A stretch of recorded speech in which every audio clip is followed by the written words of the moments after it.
Hi guys, today I'll be talking about a topic that I have written a blog about.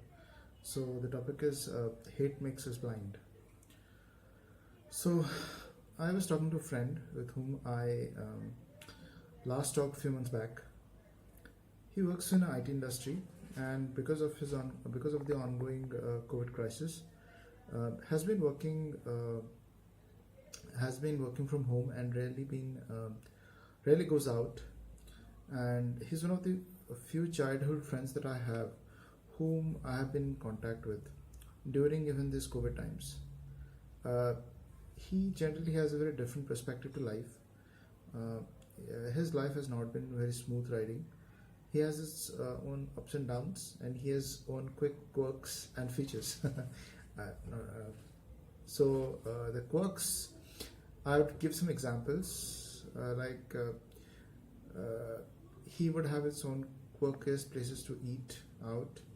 He's also very specific in his dressing sense. So all the brands that I know today about, or any kind of fashion sense, or also presentability sense that I have, whatever it is, it's because of him. So thanks to him. Uh, so he's very brand aware, and even in those he has a very specific taste. So case in point, when I was talking to him, he told that he was searching for sweaters or jackets. He found that in a US site for $50. Now to bring it to India, if you do through various means, shipping and other charges, itself would be $60. But so he was trying to find out a friend who can get that to India during even COVID times. So this is the eccentricity sometimes he can go into. So he's very specific about his taste, and if he likes something, he would search for it for a long time.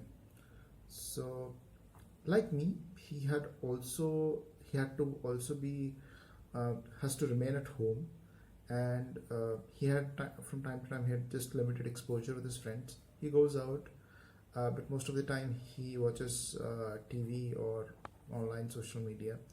And news for him, like me also, has become a important source of information and also a bit of distraction from the monotony of work and life that we have, and it keeps us informed. So so but like but one thing that has happened is that with all so much of news of COVID and then corresponding this India-China standoff, uh, he has taken his dislike, or he has become very agitated with China, anything China, because of this whole standoff and also the impact of COVID, as they say that is originated from China. So that is something that he has, and he has taken that dislike for anything Chinese to a whole new level. I mean, I would say he literally hates anything Chinese and China and Chinese come in. So I mean, it's taken to a new level. Frankly, I mean, we'll dislike some hate, but he's taken to a different level. For example, he said he's stopped using any Chinese products. Though when I pointed out saying that his Apple phone is made in China, he said no, it's assembled in China but made in America. So yeah, that can give you some perspective. And while we have disliked the Chinese response to COVID and this virus that has wreaked havoc to our lives, the current standoff has only increased that bitterness towards China, and that's not just my friend, but overall, people have become bitter about anything China.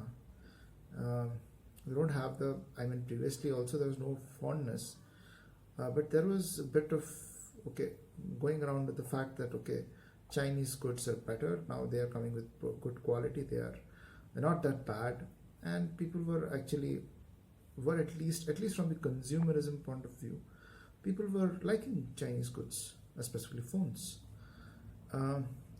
But his dislike was at another level. I mean, his hatred was at a different level. He has some of the choicest slangs and some of the most very bad words which I can't speak of. But again, CCP, Chinese leadership, and probably overall China as well. I mean, his hatred was to that extent that he won't even consider going for live alone China, but to the whole of Eastern Asia, because it reminds everything that is Chinese. I mean, specifically, he was trying to talk about the cultures and probably their skin tone. So anything Oriental, he doesn't want to go. But it all came to head while in a course of a discussion or in a course of a talk, he said that he dislikes Chinese to that extent that once he recently went to one shop and he just refused taking help from a northeastern support executive because he just didn't like the person for his ethnicity or for his skin color, for what he looked. He looked like probably Chinese, so that's what he said. Which is obviously, I am itself repeating itself as kind of a slang and racial. So it was very racial, but that's the kind of I mean, and finally he asked somebody else to support him. So it went to that extent where he in fact became kind of racist, and it was sad and alarming because while we are isolated away from social interaction and friends, TV becomes a major source of entertainment information. But today, in the name of news, even the so-called English media, while are peddling anti-China rhetoric, it only will make us to convert our dislike for Chinese actions to hatred.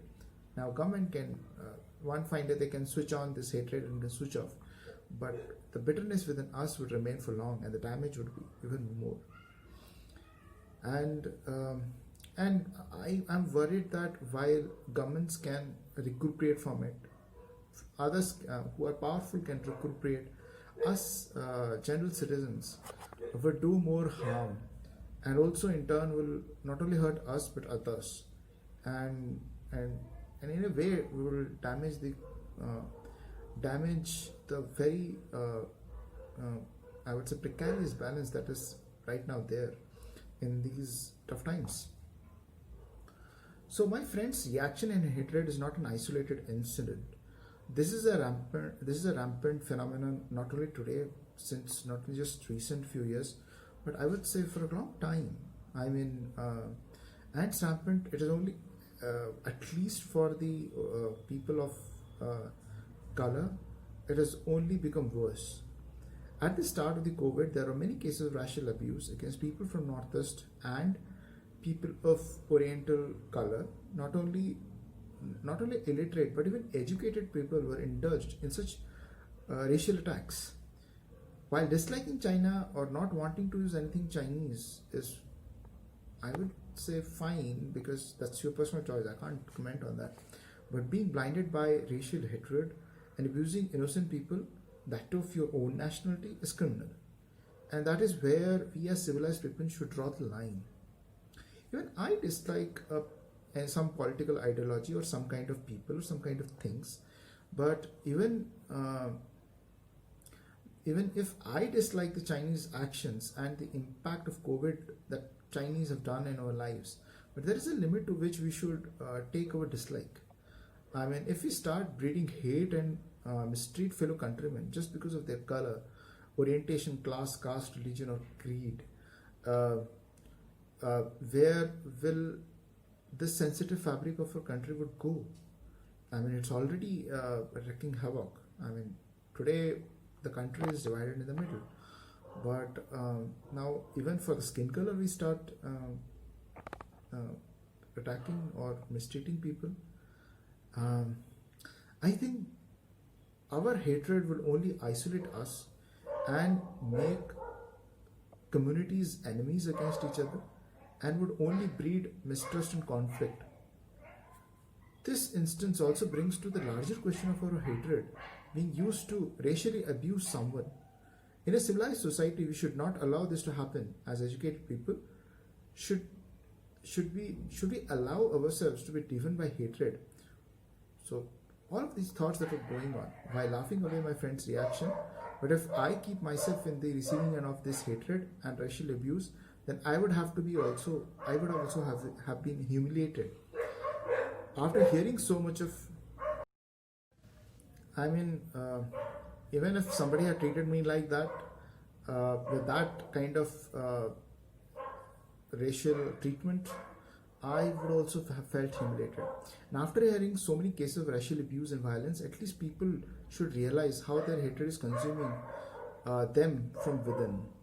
After humanity having gone through so much of evolution and scientific development, I'm appalled at the primal behavior we show in our actions and outlook because of our hatred. And that too in this particular difficult times, when people should come closer and should work together to come over this particular adversity and this kind of tragedy. We are fighting between ourselves and we are hating. So I wish we find the absurdity of it and are not blinded by it and should do every effort to come closer. Thank you.